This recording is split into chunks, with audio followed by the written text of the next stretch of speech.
उत्पत्ति की पुस्तक उसका 9 बाब और उसकी 20 आयत को हम देखेंगे। उसमें लिखा, नूह किसानी करने लगा और उसने दाख की बारी लगाई और वह दाख मधु पीकर मतवाला हुआ और अपने तंबू के भीतर नंगा हो गया। तब कनान के पिता हाम ने अपने पिता को नंगा देखा और बाहर आकर अपने दोनों भाइयों को बतला दिया। तब शेम यपेत दोनों ने कपड़ा लेकर अपने कंधों पर रखकर पीछे की ओर उल्टा चल के अपने पिता को ढक दिया और उसे नंगा नहीं देखा, क्योंकि अपने मुंह को उन्होंने उसकी ओर नहीं घुमाया। जब नूह का नशा उतर गया, उसने जान लिया कि उसके छोटे बेटे ने उसके साथ क्या किया है, इसलिए उसने कहा, कनान श्रापित हो, वह अपने भाई बंधुओं के दासों का दास हो। शेम का परमेश्वर यहोवा धन्य है और कनान शेम का दास हो। परमेश्वर यपेत के वंश को फैलाए, वह शेम के तंबुओं में बसे और कनान उसका दास हो। जल प्रलय के पश्चात नूह 350 वर्ष जीवित रहा। इस प्रकार नूह की कुल आयु 950 वर्ष की हुई, तत्पश्चात वो मर गया। हालेलुया। अब यहां पर जब नूह के टाइम में जब जल प्रलय हुआ, लोग मर गए। नूह किश्ती में था, उसके 3 बेटे, उसकी बहुएं, उसकी पत्नी। और उसके बाद बाइबल कहती है वो जब बाहर आए 1 साल उनको लग गया। 40 दिन तो रात बारिश पड़ती रही, पानी पहाड़ों से भी ऊपर चला गया।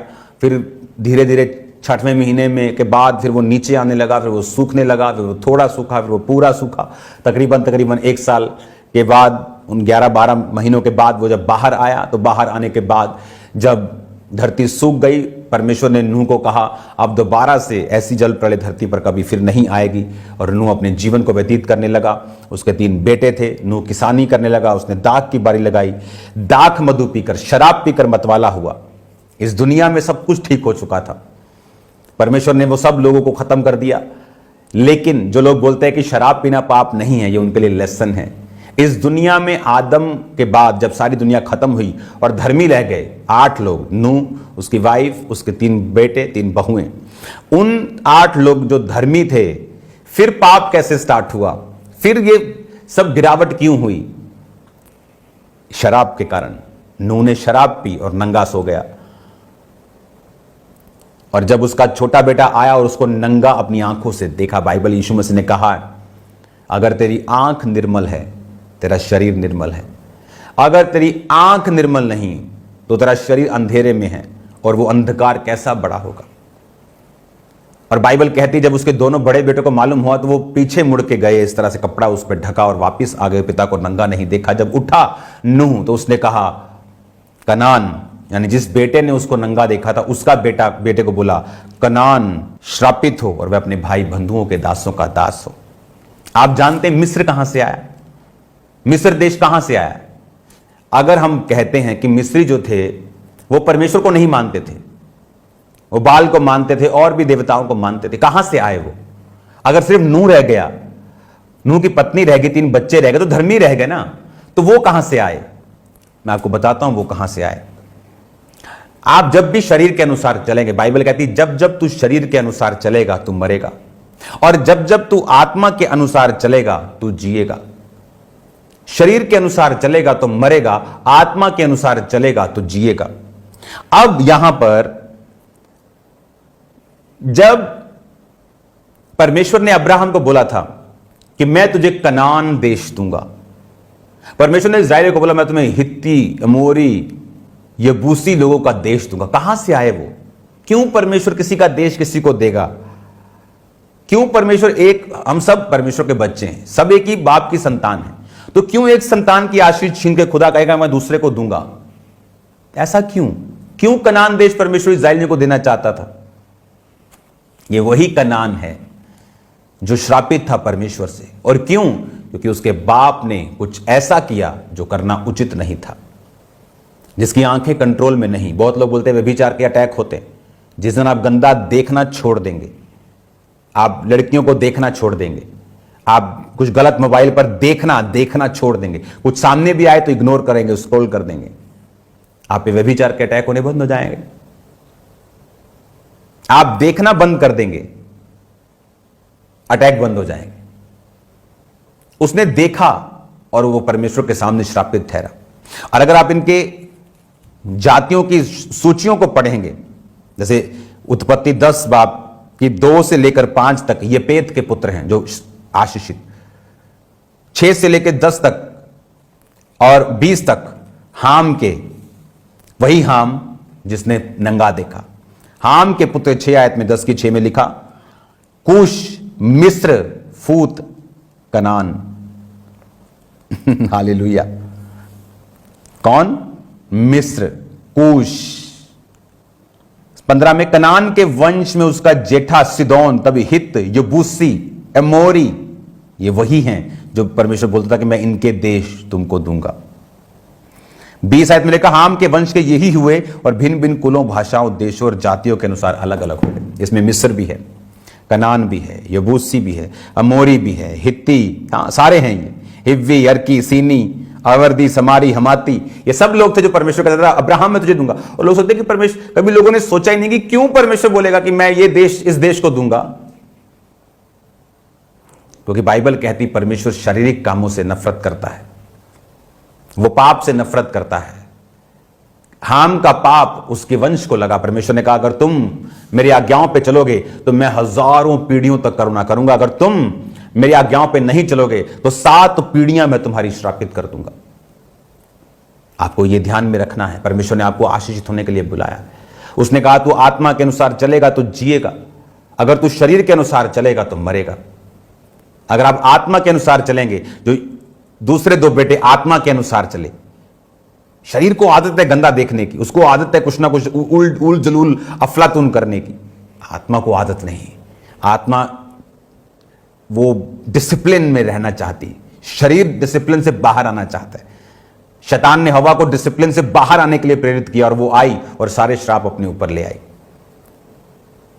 अब कनान के पिता हाम को समझ जाना चाहिए था कि हवा ने भी देखा था फल खाने में देखने योग्य, मन चाहने योग्य, सुंदर है, खाने के योग्य भी है, मन भाव भी है, तो खा लिया। देखा और इसने भी देखा। पता था, दूर से मालूम पड़ता है पिता नंगा है, तो वो भी जा सकता था इसी तरह से। वो गलती से ऐसे कुछ सीन आगे आ गया, वो गुनाह नहीं, लेकिन उसको देखा, उसने देखा मन की इच्छा से, ये श्राप था उसके लिए। और वो देखो एक श्राप जो परमेश्वर के मुंह से निकला कि कनान अपने भाई बंधुओं के दासों का भी दास होगा, वो कब पूरा हुआ? हजारों सैकड़ों सालों बाद अब्राहम के टाइम पर, उस टाइम पर मूसा के टाइम पर, उसके बाद यहोशू के टाइम पर वो सारी जो परमेश्वर ने बोला था वो पूरा होता गया और वो देश इस्राएलियों के अधीन में आते गए और वो उसके दासों के दास हुए। कुछ ने मजदूरी की। पढ़ो बाइबल, पढ़ो। आज गहरी बाइबल स्टडी में ये सब चीजें बताई जा सकती हैं आपको।